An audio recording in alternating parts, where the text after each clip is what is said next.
Hi everyone welcome back. ನೀವು ನೋಡ್ತಾ ಇದ್ದೀರಾ ಸ್ಟೂಡೆಂಟ್ ಸೊಲ್ಯೂಷನ್ ಯೂಟ್ಯೂಬ್ ಚಾನಲ್. ಎಲ್ಲ CT ವಿದ್ಯಾರ್ಥಿಗಳಿಗೆ ನಮ್ಮ ಚಾನಲ್ಗೆ ಸ್ವಾಗತ ಸುಸ್ವಾಗತ.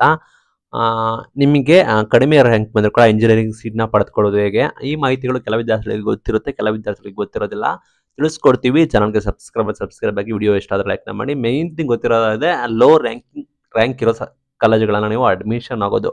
ವಾಟ್ ಈಸ್ ಲೋ ರ್ಯಾಂಕ್ ಅಂದ್ರೆ ನಿಮ್ಗೆ ಗೊತ್ತಿರೋ ಹಾಗೆ ಎಲ್ಲಾ ಕಾಲೇಜುಗಳಲ್ಲೂ ಕೂಡ ಗುಡ್ ರ್ಯಾಂಕಿಂಗ್ ಇರೋ ಸ್ಟೂಡೆಂಟ್ಸ್ಗಳೇ ಹೋಗ್ಬೇಕು ಅಂತ ಏನಿಲ್ಲ. ಅದು ಸಮ್ ಟಾಪ್ ಕಾಲೇಜಸ್ಗೆ ಹೋಗ್ತಾರೆ, ಬಿಕಾಸ್ ಅದಕ್ಕೆ ಡಿಮ್ಯಾಂಡ್ ಕೂಡ ಇರುತ್ತೆ. ಆ ನಿಟ್ಟಿನಲ್ಲಿ ವಿದ್ಯಾರ್ಥಿಗಳು ಚೂಸ್ ಕೂಡ ಮಾಡ್ತಾರೆ. ಬಟ್ ಅಷ್ಟೊಂದು ಲಕ್ಷಾಂತರ ಸೀಟ್ಗಳು ಕೂಡ ಇರ್ತವೆ, ಎಲ್ಲಾ ಸೀಟ್ಗಳು ಕೂಡ ಫಿಲ್ ಆಗೋದಿಲ್ಲ. ಇದು ಗ್ಯಾಪ್ ನೋಡ್ಕೊಳ್ಳಿ, ಎಲ್ಲಾ ಸೀಟ್ಗಳು ಫಿಲ್ ಆಗೋದಿಲ್ಲ. ನಿಮಗೆ ಸಿಗುತ್ತೆ, ಬಟ್ ನೀವು ಅಂದ್ಕೊಂಡಿರೋ ಒಳ್ಳೆ ಕಾಲೇಜಸ್ ಬೇಕು, ಟಾಪ್ ಕಾಲೇಜಸ್ ಬೇಕು ಅಂದ್ರೆ ಮಾತ್ರ ನೀವು ಗುಡ್ ರ್ಯಾಂಕಿಂಗ್ ಇರಬೇಕಾಗುತ್ತೆ. ಆದ್ರೂ ಕೂಡ ನೀವು ಕೆಲವೊಂದು ಸರ್ಕಾರಿ ಖಾಸಗಿ ಕಾಲೇಜುಗಳನ್ನು ಕೂಡ ಚೂಸ್ ಮಾಡ್ಕೋಬಹುದು. ವೆದರ್ ನೀವು ಗುಡ್ ರ್ಯಾಂಕಿಂಗ್ ಇದ್ದು ಕೂಡ ನೀವು ರೈಟ್ ಚಾಯ್ಸ್ ಕೂಡ ಆಯ್ಕೆ ಮಾಡೋಂಗಿಲ್ಲ, ಅಂದ್ರೆ ರೈಟ್ ಕಾಲೇಜಸ್ ನೀವು ಚೂಸ್ ಮಾಡಿಲ್ಲ ಅಂದ್ರೆ ಕೂಡ ನಿಮಗೆ ಮಿಸ್ ಆಗೋ ಸಾಧ್ಯತೆ ಕೂಡ ಕಡಿಮೆ ಇದೆ. ನಿಮ್ಮ ರ್ಯಾಂಕಿಂಗ್ ಕಡಿಮೆ ಇದ್ರೂ ಕೂಡ ನೀವು ಟ್ರಿಕ್ಸ್ ನ ಉಪಯೋಗಿಸಿಕೊಂಡು ಒಳ್ಳೆ ಕಾಲೇಜ್ನ ಚೂಸ್ ಮಾಡಿರೋ ಕಾರಣ ನಿಮಗೆ ಸೀಟ್ಗಳು ಕೂಡ ಈಸಿಯಾಗಿ ಸಿಗ್ಬೋದು. ಕೆಲ ಸರ್ಕಾರಿ ಮತ್ತು ಖಾಸಗಿ ಕಾಲೇಜುಗಳಲ್ಲಿ ಕಡಿಮೆ ರ್ಯಾಂಕ್ ಇದ್ರೂ ಕೂಡ ಸೀಟ್ ಸಿಗುತ್ತೆ, ವರ್ಷ ಸಿಗುತ್ತೆ. ಕಟ್ ಆಫ್ ಕೂಡ ಅಬ್ಸರ್ವ್ ಕೂಡ ಮಾಡಿ, ಕಟ್ ಆಫ್ ನೋಡ್ಕೊಂಡು ನಮಗೆ ಗೊತ್ತಾಗುತ್ತೆ, ಆರಾಮಾಗಿ ನೀವು ಪಡ್ಕೋಬಹುದು. ಮತ್ತೆ ಕೆಲವೊಂದು ವಿಡಿಯೋ ಅಪ್ಲಿಕೇಟೆಡ್ ಖಾಸಗಿ ಕಾಲೇಜುಗಳು ಇರ್ತವೆ, ಅದನ್ನು ಕೂಡ ಗಮನಿಸಬಹುದು. ಲೈಕ್ ಏನಂದ್ರೆ ಖಾಸಗಿ ಕಾಲೇಜುಗಳಲ್ಲಿ ಕೆಲ ವಿದ್ಯಾರ್ಥಿಗಳು ಚೂಸ್ ಮಾಡೋದಿಲ್ಲ. ಖಾಸಗಿ ಕಾಲೇಜುಗಳಲ್ಲಿ ಅಪ್ಲಿಕೇಟೆಡ್ ಕಾಲೇಜುಗಳಲ್ಲಿ ಎರಡು ಇರುತ್ತೆ. ಅಂದ್ರೆ ಲೈಕ್ ಒಂದು ಗೌರ್ಮೆಂಟ್ ಏಡೆಡ್ ಸೀಟ್ಗಳು ಇರ್ತವೆ ಅಂಡ್ ಪ್ರೈವೇಟ್ ಸೀಟ್ಗಳು ಇರ್ತವೆ. ವಿದ್ಯಾರ್ಥಿಗಳು ನಿಮ್ಮ ರ್ಯಾಂಕಿಂಗ್ ಆಧಾರದ ಮೇಲೆ ಚೂಸ್ ಕೂಡ ಮಾಡ್ಕೋಬೇಕು. ಲೈಕ್ ಈ ರೀತಿ ನೀವು ಕಟ್ ಆಫ್ ನೋಡ್ಕೊಂಡು ಚೂಸ್ ಮಾಡ್ಕೋಬಹುದು. ಇದು ವೆರಿ ಇಂಪಾರ್ಟೆಂಟ್ ಆಗಿರುತ್ತೆ. ಕಟ್ ಆಫ್ ನೋಡಿದ್ರೆ ನಿಮ್ಗೆ ಐಡಿಯಾ ಬರುತ್ತೆ ಯಾವ ರೀತಿ ವೇರಿ ಆಗುತ್ತೆ ಅಂತ ಹೇಳಿ. ಮೇನ್ ಥಿಂಗ್ ಕೋಟಾ ಉಪಯೋಗ. ಮೇನ್ ಥಿಂಗ್ ಗೊತ್ತಿರೋಗೆ ರಿಸರ್ವೇಶನ್ ಅಂಡ್ ನಿಮಗೆ ಏನ್ ಕೋಟಾ ಬರುತ್ತೆ ಅದು ವೆರಿ ಇಂಪಾರ್ಟೆಂಟ್ ಆಗಿರುತ್ತೆ. ಲೈಕ್ SNK ಕೋಟಾ ಆಗಿರ್ಬೋದು, Hyderabad Karnataka, SC ST OBC ಆಗಿದ್ರೆ ಅದು, ಕನ್ನಡ ಮೀಡಿಯಂ ಆಗಿರ್ಬೋದು, ರೂರಲ್ ಆಗಿರ್ಬೋದು, ಬೇರೆ ಬೇರೆ ಸ್ಪೋರ್ಟ್ಸ್ ಕೋಟಾ ಆಗಿರ್ಬೋದು, ಎಲ್ಲಾ ಕೋಟಾಗಳು ಕೂಡ ಇರ್ತವೆ. ಅದನ್ನು ಯೂಸ್ ಮಾಡ್ಕೊಂಡು ನಮಗೆ ಖಂಡಿತ ಸಹಾಯ ಆಗುತ್ತೆ. ಯಾಕಂದ್ರೆ ರಿಸರ್ವೇಶನ್ ಇರೋ ಕಾರಣ ನಿಮ್ದು ರ್ಯಾಂಕಿಂಗ್ ಕಡಿಮೆ ಇದ್ರೂ ಕೂಡ ನಿಮ್ದು ಆ ಕ್ಯಾಟಗರಿಲಿ ಇಂತಿಷ್ಟು ಪರ್ಸೆಂಟೇಜ್ ಸೀಟ್ಗಳನ್ನ ಫಿಲ್ ಮಾಡಬೇಕು ಅಂತ ರೂಲ್ಸ್ ಇರುತ್ತೆ. ಲೈಕ್ ಏನಾಗಿ ಹೇಳ್ತೀನಿ ಅಂದ್ರೆ SNK ಕೋಟಾ ಬಂದ್ಬಿಟ್ಟು 5% ಸೀಟ್ಗಳು ಅಂತ ಏನೋ ಇದೆ, ಅಷ್ಟು ಫಿಲ್ ಮಾಡಲೇಬೇಕಾಗುತ್ತೆ. ಆ ನಿಟ್ಟಿನಲ್ಲಿ ನಿಮ್ಗೆ ಏನಾದ್ರು ಕೋಟಾ ಇದ್ರೆ ನಿಮ್ಮ ರ್ಯಾಂಕಿಂಗ್ ಕಡಿಮೆ ಇದ್ರೆ ನೀವು ಸೀಟ್ಗಳನ್ನ ಪಡೆದುಕೊಳ್ಳಬಹುದು. ಇದು ರಿಸರ್ವೇಶನ್ ಇದ್ರೆ ಮಾತ್ರ ನಿಮಗೆ ಎಲಿಜಿಬಲ್ ಆಗುತ್ತೆ.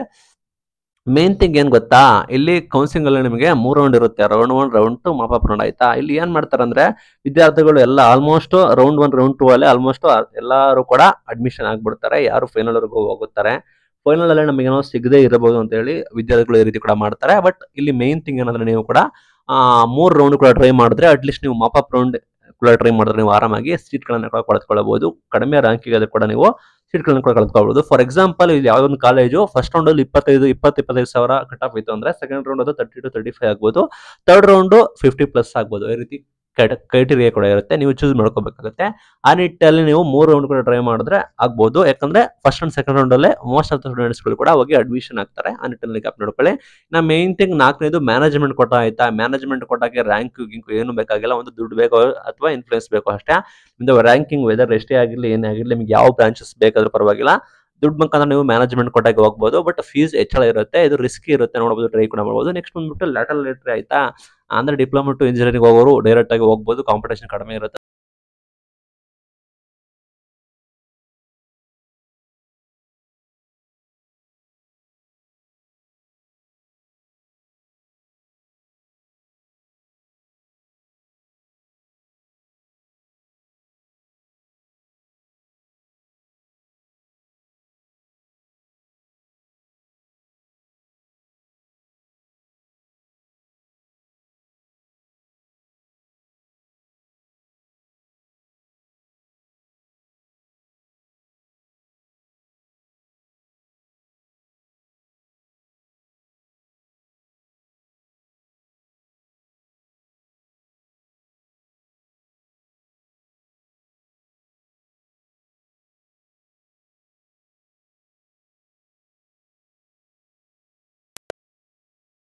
ಇಂತಿಷ್ಟೇ ಮಾರ್ಕ್ಸ್ ತೆಗಿಬೇಕು, ಇಂತಿಷ್ಟು ತೆಗಿಬೇಕು ಅಂತ ಕ್ರೈಟೀರಿಯಾ ಕೂಡ ಇದೆ. ಅದನ್ನು ನೀವು ಫಾಲೋ ಅಪ್ ಮಾಡಿದ್ರೆ ಆರಾಮಾಗಿ ನೀವು ಕೂಡ ಬ್ರಾಂಚ್ ಕೂಡ ಚೇಂಜಸ್ ಕೂಡ ಮಾಡಬಹುದು. ಅದನ್ನು ಕೂಡ ಗಮನಿಸಿ.